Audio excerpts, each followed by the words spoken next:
Colorado Pet Pantry is a statewide pet food bank, and right now they're in need of food donations to help our animal friends.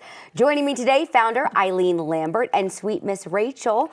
Thank you for joining us today, Eileen. Thank you so much for having me, Miss Rachel. Of course. Before we get into all the wonderful work that you are doing, tell us about Miss Rachel, because she's been part of your program for the last 6 years.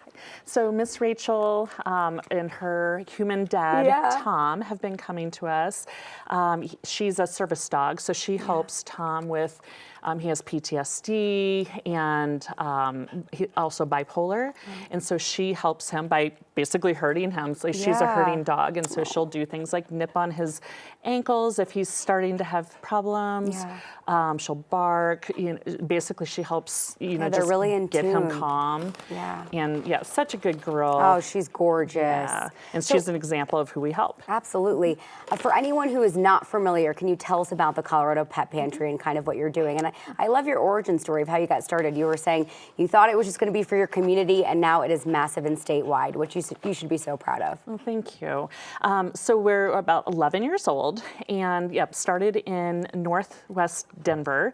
Just wanted to help my community. I knew that I had food and supplies in my cupboard that my animals weren't eating and had moved on from, and I just thought, could we collect this all and just get it to people who need it?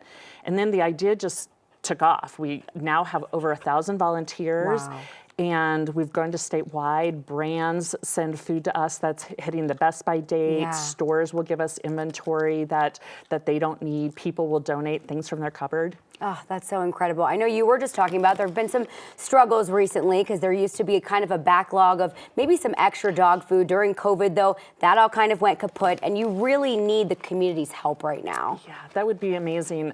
Just if people and communities and businesses could help us by doing pet food drives would be great. You can also, buy food virtually on our website and then have it sent to us. Great.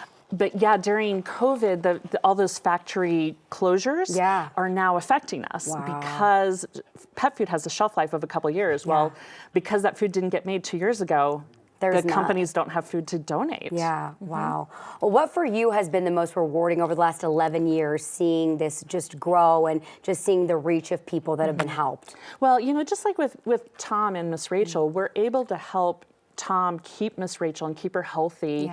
And we're able to help, last year, 150,000 pets to stay with their families, which is so important to their families too, you know, that they can keep their families together. Absolutely. Well, I can't thank you enough for joining us today. Really quickly, what's the best way for people to get in touch with you? On our website, coloradopetpantry.org, we've got links for volunteering and donating. We would love to have everybody's help. Thank you so much. Thank you.